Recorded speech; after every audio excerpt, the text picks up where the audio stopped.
La Biblia nos dice que la vida sobre la tierra surgió hace poco más de 6.000 años, con la creación de todas las cosas, que antes de ese tiempo, aunque existía el planeta Tierra, no había vida sobre ella.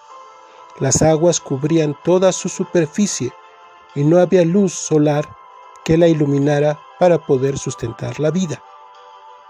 Por otro lado, los científicos, paleontólogos y arqueólogos que apoyan la historia de una creación sin creador, mejor conocida como la teoría de la evolución, tratan por todos los medios de desacreditar los relatos bíblicos, inventando evidencias e historias fantásticas y absurdas de cómo pudo haber surgido la vida sobre la tierra sin la necesidad de un poder superior que la formara y la sustentara. Sus pruebas y alegatos se basan en los fósiles de dinosaurios encontrados, argumentando que sí existió vida sobre la tierra millones de años antes de la creación relatada en el libro de Génesis. Aseguran, apostando sus carreras y su prestigio, que vivieron y existieron hace más de 60 millones de años, por lo que la vida en la tierra surgió mucho tiempo antes de los 6.000 años que señala el relato bíblico. La Biblia miente.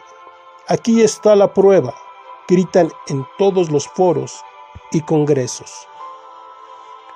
Por otro lado, a su vez, existe un grupo de cristianos que combinan ambos argumentos para intentar quedar bien con todos.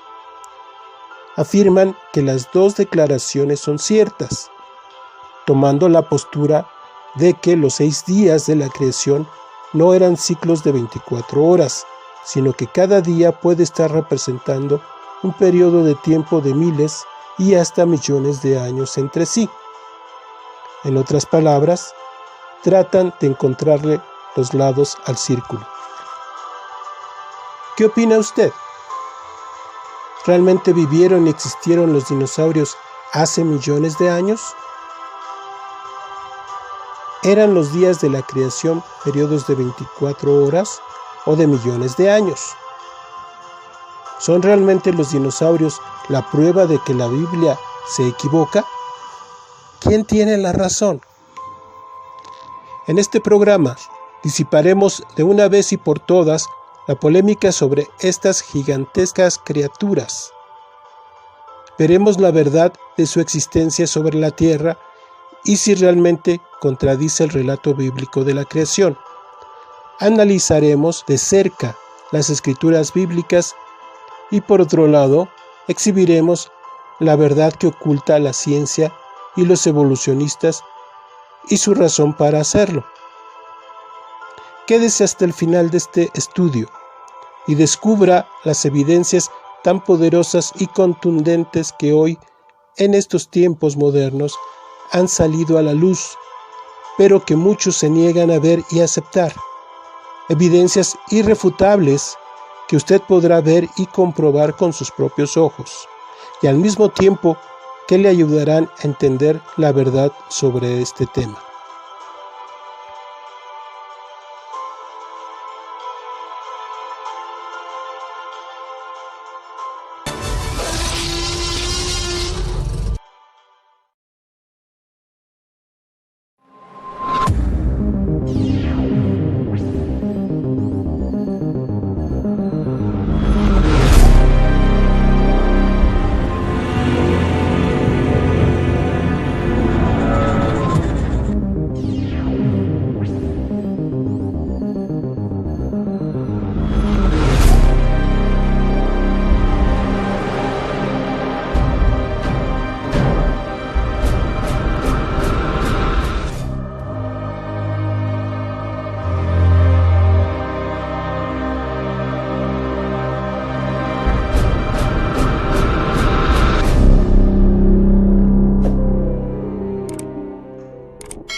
El origen de los dinosaurios siempre ha constituido un enigma, no solo para los científicos, sino también para los teólogos estudiosos de las escrituras bíblicas. los científicos evolucionistas los usan para invalidar, denostar y hasta burlarse de la veracidad de la Biblia y la existencia de un creador. Los teólogos sencillamente no saben cómo explicarlo, cómo encajan en la creación y en ocasiones, en su afán de explicarlo, hacen declaraciones equivocadas y absurdas. En este estudio nos basaremos en los hechos y evidencias y no en teorías que no se pueden comprobar. Posiblemente sea suficiente para terminar de una vez con la polémica de la evolución. Pero si no es así, haremos un segundo estudio para explicar y ampliar los puntos que no podamos exponer el día de hoy. Analicemos los datos que presentan los científicos. En sus estudios refieren que la superficie terrestre está formada por diferentes capas de tierra y que existe un periodo de miles y hasta millones de años de distancia entre la formación de una capa y otra. Los paleontólogos que han encontrado y desenterrado fósiles de dinosaurio afirman que a mayor profundidad de excavación, más antiguo es el fósil. Esta es la explicación que ofrecen, por la que el periodo de tiempo en que surgieron, vivieron y se extinguieron estas especies, según ellos, fue de 185 millones de años.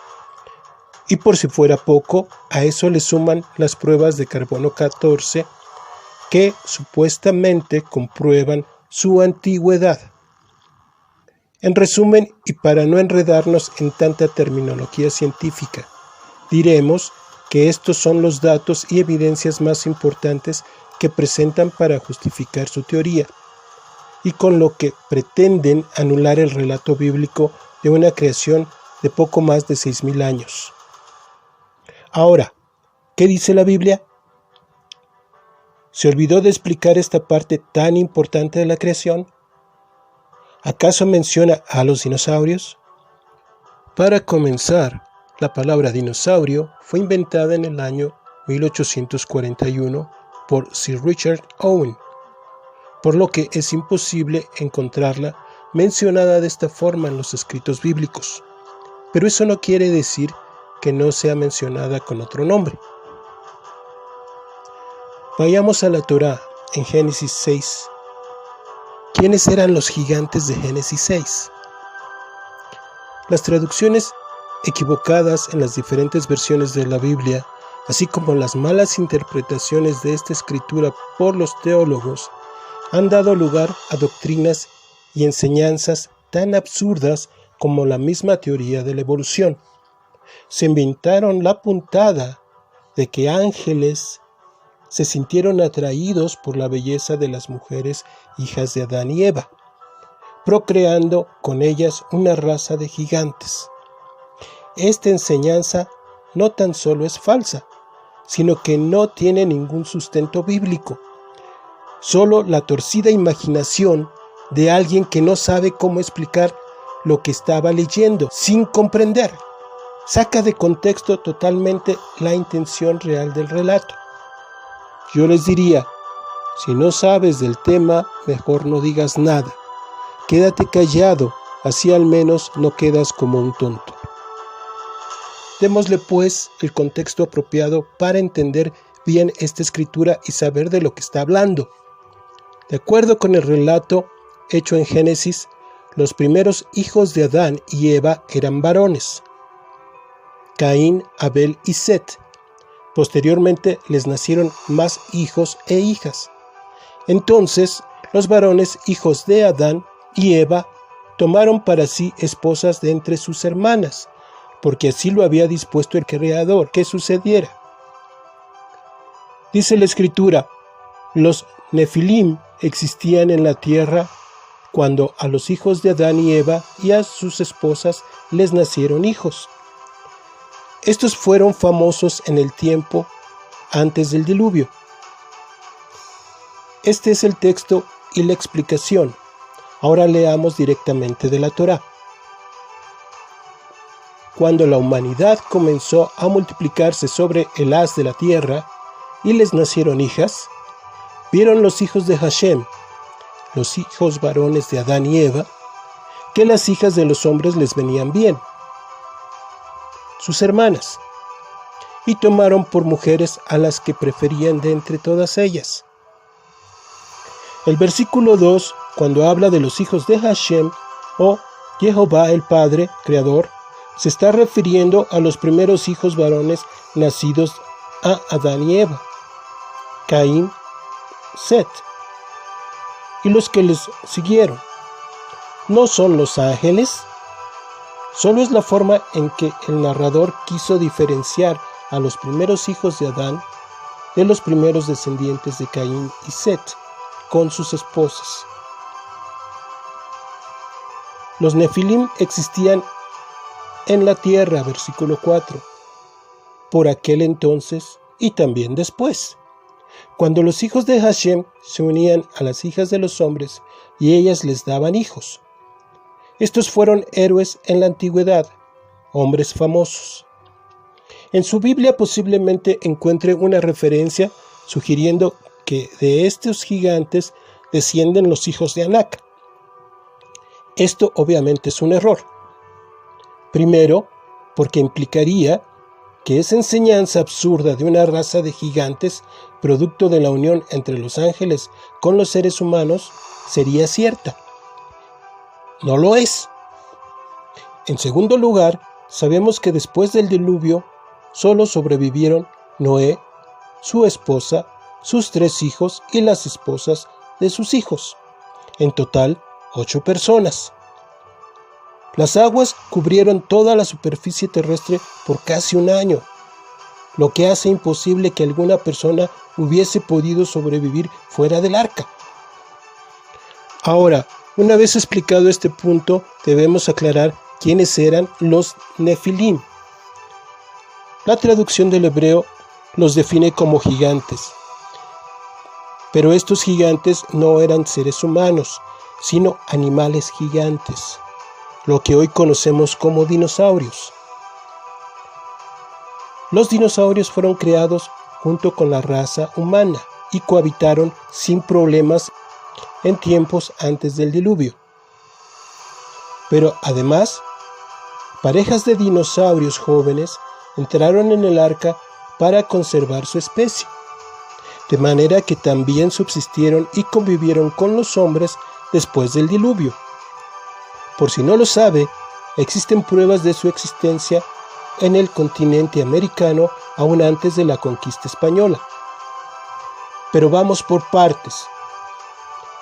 El libro de Job menciona la presencia de estas criaturas creadas por el Padre Santo. Job 40:15. He aquí ahora Behemoth, al cual yo hice contigo. Aquí el Eterno está confirmando que Él creó a este animal junto con el ser humano y las otras especies animales. Hierba come como buey. Versículo 16. He aquí ahora que su fuerza está en sus lomos y su fortaleza en el ombligo de su vientre. Su cola mueve como un cedro y los nervios de sus genitales son entretejidos. Sus huesos son fuertes como acero y sus miembros como barras de hierro.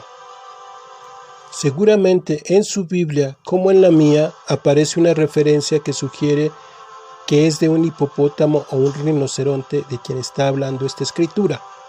Pero no es así.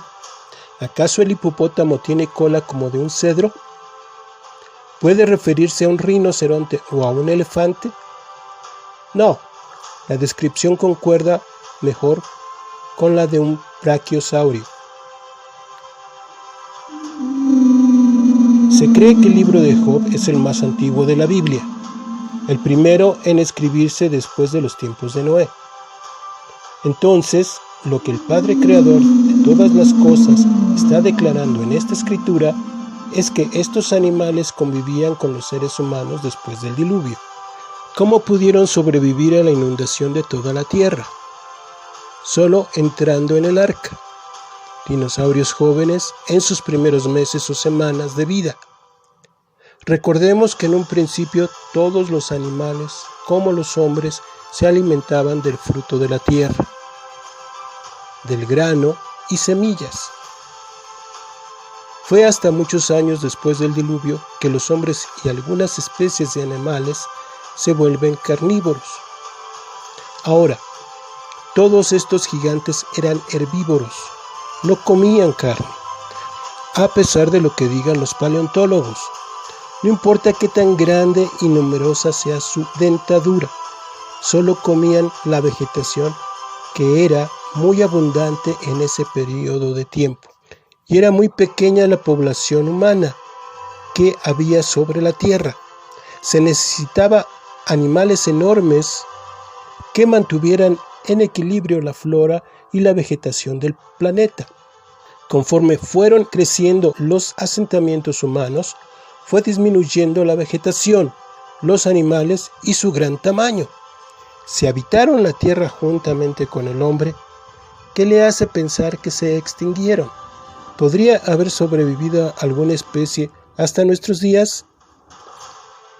Insinuar siquiera que estos animales pudieran seguir viviendo hoy en día podría ser motivo de burla para muchos. Por esta razón, poca gente se atreve a exponer este tema abiertamente, por temor a ser ridiculizado. Pero como dije al principio, vamos a tratar este tema con seriedad, analizando los registros y los hechos que se puedan comprobar para no basarnos en meras especulaciones, por lo que no hay nada por qué temer. Así que veamos los hechos.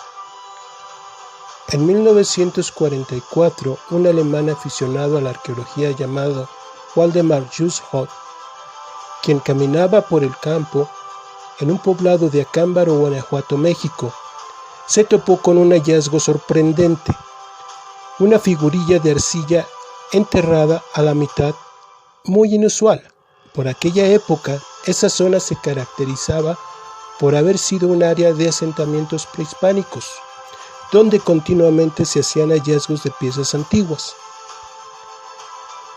Pero esta en particular era diferente, ya que mostraba a un hombre montado sobre un animal que se asemejaba a un dinosaurio. Emocionado por su descubrimiento, quiso investigar con los lugareños el origen de la pieza, quienes le informaron que era muy común encontrarse ese tipo de figuras enterradas por todo el lugar.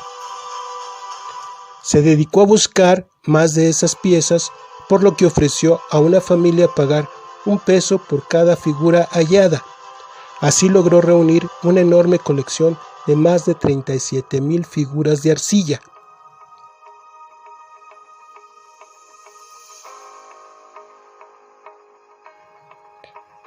Desde luego que los científicos no hicieron caso de su descubrimiento. No les interesaba en lo más mínimo ninguna prueba que exhibiera públicamente sus teorías evolucionistas como mentira.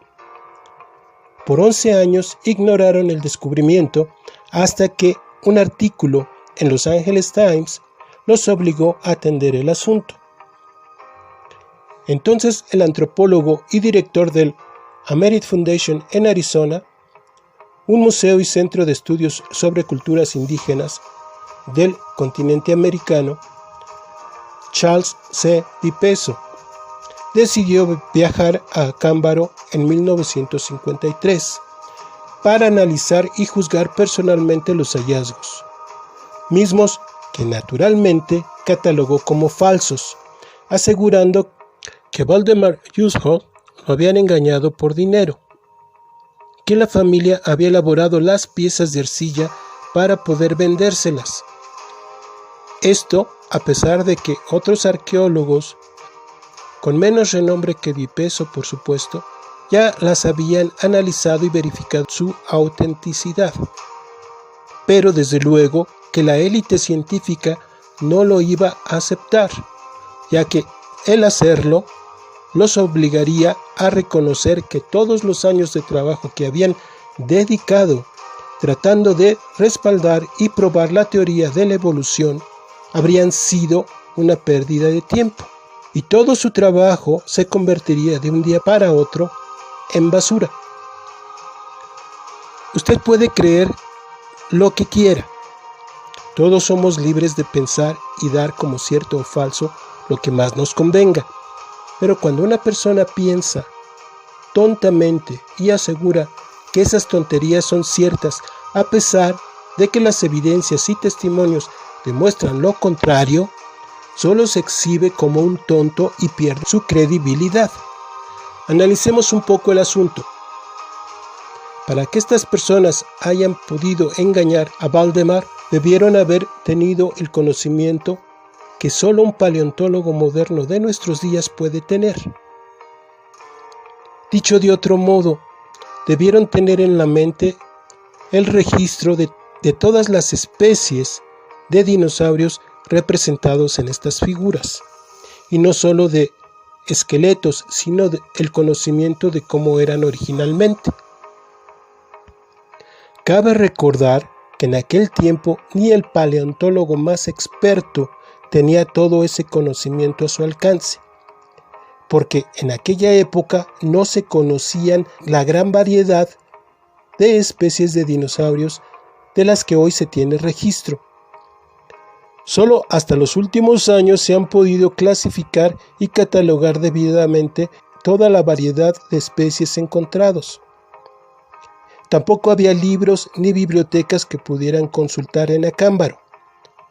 No existía la televisión y el cine no estaba disponible para esas comunidades.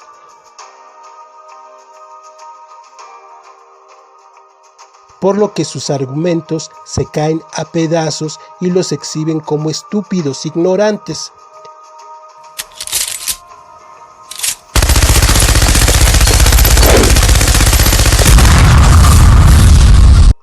Además, existen otras pruebas de las cuales poco se conoce por la misma razón. No quieren que se sepa porque compromete su estúpida teoría. Pruebas que respaldan y validan totalmente los hallazgos en Acámbaro. Son pinturas rupestres encontradas en cuevas alrededor del mundo. Dibujos que si les preguntamos a los científicos, ¿qué son estos animales?, responden, no sabemos. Usted dirá, a mí me parecen dinosaurios. Claro que no, responderían. Los dinosaurios se extinguieron hace más de 60 millones de años. La verdad sencilla y dura es que los científicos evolucionistas son capaces de negar la realidad, aun cuando les presentemos un dinosaurio vivo ante sus ojos. Inventarían algo estúpido como el decir, tú lo clonaste. Las declaraciones o hechos científicos en los que se apoyan estos paleontólogos evolucionistas son las evidencias resultados de las pruebas hechas con carbono 14 a los fósiles encontrados, que según ellos ubican a los dinosaurios sobre la Tierra hace millones de años, que no han encontrado ningún fósil más reciente y preguntan, ¿por qué no hemos hallado huesos de menos antigüedad? Bueno, para ser sinceros, los científicos tienen varias décadas diciendo mentiras o verdades incompletas, porque su propósito es validar por todos los medios posibles la mentira de la evolución. El carbono 14 es un elemento que no existe naturalmente en la Tierra. El número atómico del carbono terrestre es 6 y no 14. El carbono 14 se genera en la atmósfera y cae a la Tierra como rocío y a través del oxígeno, y sirve para la fotosíntesis en las plantas y los vegetales. Los animales herbívoros lo absorben al consumir las hierbas y plantas. Los animales carnívoros lo hacen al comer la carne de estos animales. El carbono 14 se degrada a la mitad cada 5.730 años. De modo que un fósil de un ser vivo que murió entre 6.000 y 11.000 años tendría la mitad del carbono 14 de la que tendría si hubiese muerto antes de 5.000 años. Expliquemos con más cuidado. Si tuviéramos un esqueleto de 100 años de antigüedad, sus niveles de carbono 14 sería este. Serían normales a los de cualquier ser vivo hoy, por lo que su edad se clasificaría entre los 100 años y los 5.700 años. Solo por dar un ejemplo simple. Si tiene la mitad de carbono, quiere decir que su edad está entre los 5.700 años y los 11.460 años. Si tiene solo un cuarto, quiere decir que su edad está entre los 11.460 y los 16.190 años, y así sucesivamente. De modo que cuando toman un fósil y en lugar de encontrar la cantidad normal de un animal que murió hace unos 100 años, encuentran solo un poco. Ven el número de veces en que supuestamente se ha degradado el carbono a la mitad y lo multiplican por 5.730 para obtener el número de años en el que supuestamente murió. Pero ¿qué es lo que no nos dicen? ¿O qué es lo que no toman en cuenta al hacer sus cálculos? Para comenzar, siempre se produce la misma cantidad de carbono 14 en la atmósfera, por lo que cada día cae a la superficie de la Tierra la misma cantidad desde el principio de los tiempos, no más, no menos. La misma cantidad recibe el planeta hoy que hace 6.000 años, solo que el planeta Tierra no es igual hoy que hace 6.000 años. Antes del diluvio, solo había unos cuantos miles de seres humanos. Casi no había desiertos. Prácticamente la vegetación cubría toda la Tierra. Actualmente, un cuarto de la masa terrestre, o el equivalente a 3.600 millones de hectáreas, está cubierto por desiertos.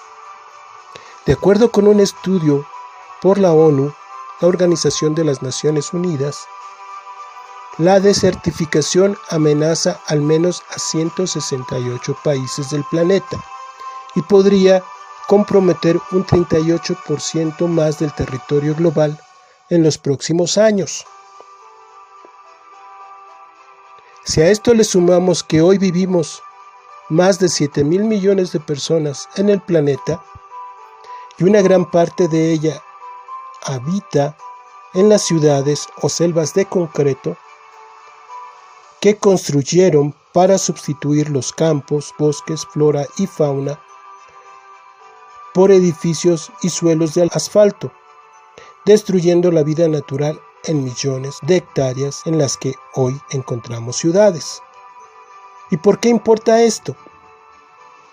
¿En qué forma influye el resultado de estos estudios? Pongamos un ejemplo. Un vaso con agua al día es suficiente para hidratar un árbol o una planta pequeña sin problemas. Pero este mismo vaso con agua al día, repartido entre 10.000 árboles o plantas, no alcanzaría ni una gota por árbol o planta. Ahora imagine que ese vaso con agua es el carbono 14, que cae cada día a la Tierra. El día de hoy hay 10.000 veces menos vegetación en la Tierra que hace 5.000 años. Dicho de otro modo, hace 5.000 años solo le tocaba menos de una gota de carbono 14 a cada árbol y planta. Hoy en día, cada árbol recibe y absorbe 10.000 veces más carbono que la que recibía una planta hace 5.000 años. Un dinosaurio que vivió hace 5.000 años solo absorbió una cantidad microscópica comparada con la que absorbería el día de hoy. Esta es la razón por la que la datación de dichos fósiles es falsa Esta es la verdad que no le dicen a usted los científicos, arqueólogos y paleontólogos evolucionistas.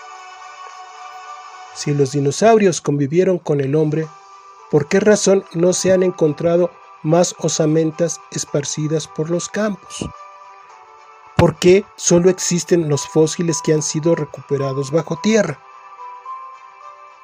La razón es porque una osamenta que queda expuesta a los elementos que yace sobre la tierra se degrada relativamente rápido hasta desintegrarse por completo.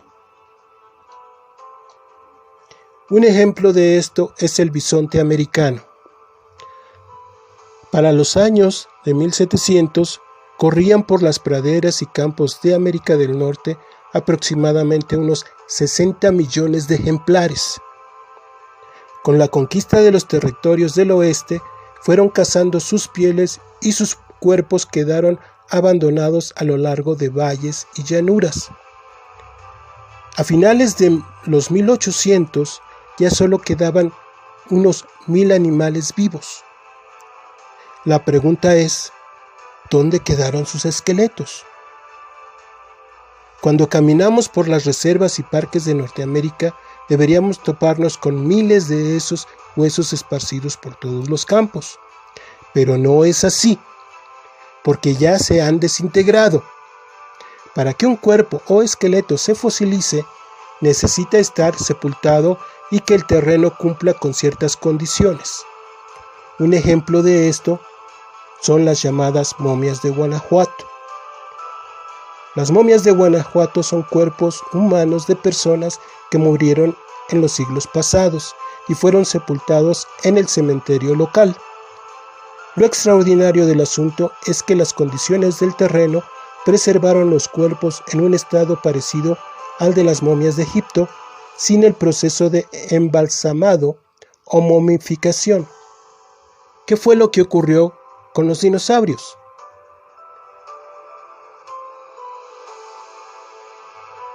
Durante el gran diluvio universal, las fuertes lluvias ocasionaron deslaves de la tierra que sepultaron grandes cantidades de animales, vegetación y árboles. Luego que cesaran las lluvias, los sedimentos de la tierra terminaron por cubrir los cuerpos sin vida. Cuando las aguas comenzaron a bajar, las fuertes corrientes de agua fueron desgajando las montañas y tierras elevadas para dar forma a lo que hoy conocemos como los grandes cañones y acantilados. Conforme iba bajando el nivel del agua, la fuerza de las aguas arrastró los restos que no fueron sepultados al fondo del océano, limpiando así la superficie de la tierra. La evolución es una teoría sin bases científicas, apoyada únicamente por suposiciones. Sin embargo, ha sido aceptada como un hecho y actualmente se enseña en las escuelas y universidades como una verdad absoluta, en donde el cine, la televisión y la literatura de ciencia ficción y futuristas han formado parte muy importante. Son utilizadas para elaborar historias tomando en cuenta esta teoría como si fuera un hecho real, a fin de ir educando a las generaciones al modo que desean que piensen y actúen. Los evolucionistas coludidos con los gobiernos han buscado la forma de imponer en la sociedad esta idea absurda de una creación sin creador, formando a base de repetición continua el grabar en la mente del individuo pensamientos de la no existencia de un padre creador. De tal forma que al mencionar a un ser supremo capaz de formar el sol, la tierra y las estrellas, se convierte en motivo de vergüenza y burla para quien se atreve siquiera a sugerirlo. Esta es la razón por la que los evolucionistas van a negar toda evidencia que contradiga sus teorías y harán lo posible por esconderlas, que no salgan a la luz y sean mostradas al mundo y sus mentiras no sean expuestas. En el capítulo 41 también se menciona el leviatán, una especie marina parecida a una gran serpiente. Desde luego que los comentarios y referencias que encontramos en la escritura sugiere que está hablando del cocodrilo, pero no es así. El cocodrilo es de agua dulce, excepto por el cocodrilo australiano, que puede moverse tanto en el mar salado como en los ríos. Sin embargo, el cocodrilo sí ha sido cazado por el hombre desde hace cientos de años. De acuerdo con nuestro creador, esta bestia marina no ha podido ser cazada. Jamás. Puede ser tanto por su gran tamaño como por lo difícil que es accesar a ella en las profundidades del océano. Recordemos también que los marinos antiguos relataban encuentros con terribles bestias marinas, por lo que se negaban a explorar los mares más allá de las costas. Versículo 25. Pescarás con anzuelo al leviatán, sujetarás su lengua con cordeles, le pasarás un junco por la nariz, traspasarás su mandíbula con ganchos. Si vemos una imagen como esta, podemos pensar que es parte de la gran imaginación de algún director de cine en una película fantástica de ciencia ficción. Pero si vemos estas otras imágenes, podría ya no parecernos tan descabellado. Desde luego que siempre vamos a encontrar personas escépticas argumentando que son ediciones o fotomontajes. Claro, con la tecnología actual todo es posible, pero habría que preguntarse, ¿cuál es el motivo de que alguien haga algo así, que solamente quiera engañar? Especialmente hacer aquellos montajes perfectos que deben parecer genuinos, lo más real posible para poder confundir a los ojos. Tales efectos especiales suelen hacerse con equipos muy costosos y solo son producidos por profesionales para la televisión o el cine. Lo que dice la Biblia a continuación le parecerá increíble, quizá hasta absurdo. Esto es porque la televisión, como el cine, y la ciencia ficción, así como la historia que nos han narrado, nos lo ha vendido como un cuento de hadas y parte de la mitología medieval. Estamos hablando de los dragones. Sí, esos animales que vuelan y lanzan fuego por la boca. El pensar siquiera que estos seres hubiesen podido existir sobre la tierra podría sonar ridículo y muchos se burlarían de aquel que se atreva a mencionarlo, siquiera como una posibilidad. Pero yo le hago la pregunta a usted. ¿Se burlaría usted del Padre Creador si Él se lo dijera directamente? El leviatán, al que se refiere el versículo 25, parece ser un animal anfibio o una especie que se encontraba tanto en el agua como en la tierra, así como se pueden encontrar las tortugas. Como sabemos, existen tortugas de mar que son anfibias y también encontramos una especie de tortugas que solo vive en el desierto. Asimismo, el leviatán, al parecer, había una especie marina y una terrestre, y sí, volaba y lanzaba fuego por la boca. Y no lo digo yo, sino el eterno Creador. Sigamos leyendo. Capítulo 42, versículo 5. ¿Jugarás con él como lo hicieras con un pájaro? ¿O lo tendrás atado con una cuerda para divertir a tus hijas? ¿Quién puede desnudar su vestidura escamosa? ¿Quién puede entrar en sus quijadas? ¿Quién puede abrir con palanca las puertas de su cara, tan cerca de sus terribles dientes? Cuando él estornuda, destella luz hacia afuera. Sus ojos son como la luz trémula del alba. De su boca salen fieras antorchas, centellas de fuego saltan. Sus narices despiden vapor como una olla hirviendo en el fuego. Su aliento enciende carbones, llamas se derraman de su boca. Esto es lo que dice Jehová el Eterno de una de sus creaciones. Es el testimonio directamente de Hashem, único y verdadero Elohim, creador de todas las cosas. Ahora veamos las evidencias físicas. El dragón ha formado parte de la cultura milenial china por generaciones. Ha sido representado en grabados, esculturas, escudos y tradiciones ancestrales.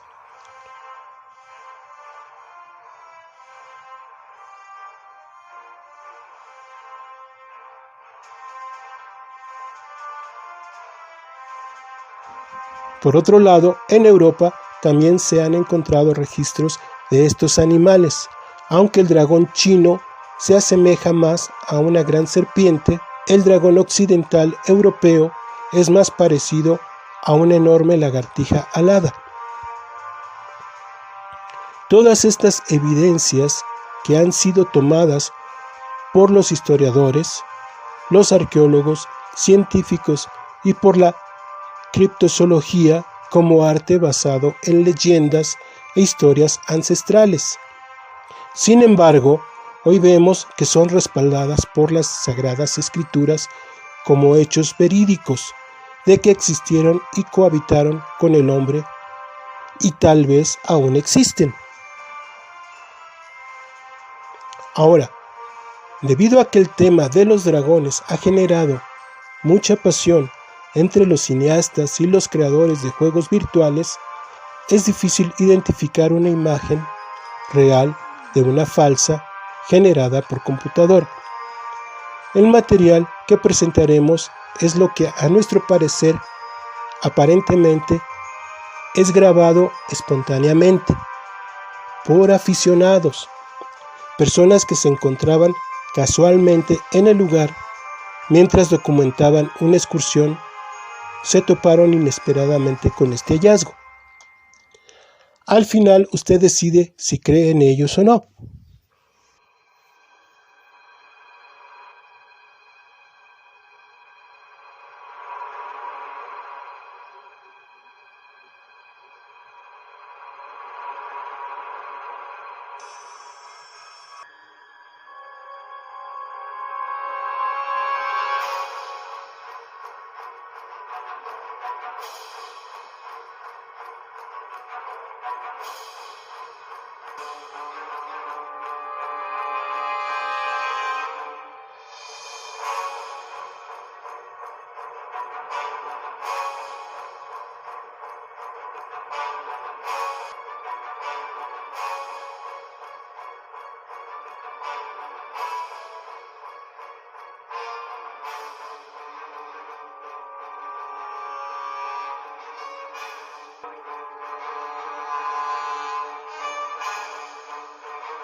trucs qui se sont séparés.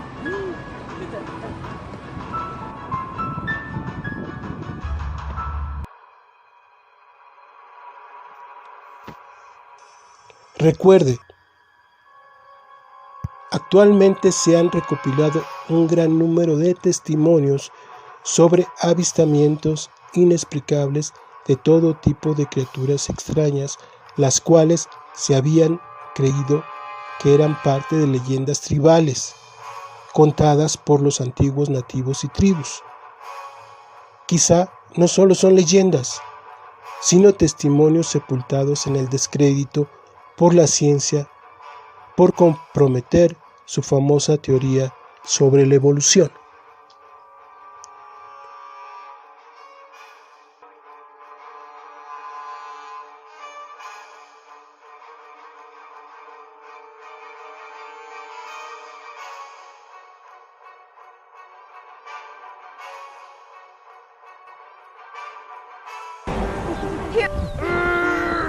Whoa! What is that thing?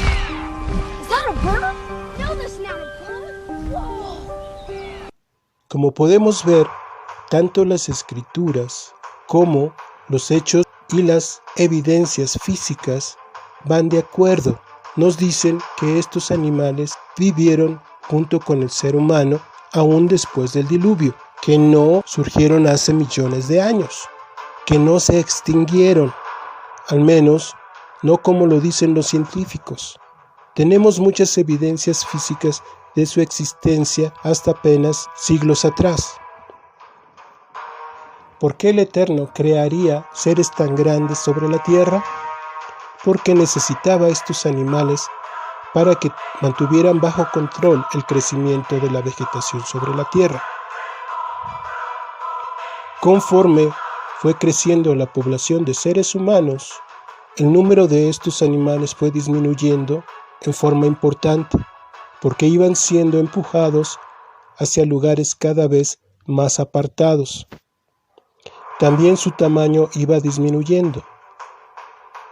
Fue la forma en que el Creador así lo dispuso, de modo que no es como los científicos lo han narrado. Si usted tiene dudas, háganoslas saber. Si tiene preguntas, abajo la caja de comentarios está abierta. Con todo gusto nos ponemos a su disposición. Si desea hacer preguntas en forma más personal, también le dejamos nuestro correo. Espero que este estudio les haya servido para entender y explicar definitivamente que la teoría de la evolución no es más que un engaño, y les dé las herramientas para poder defender los principios que marca la Biblia. Por mi parte es todo y les dejo mis bendiciones y hasta el próximo programa.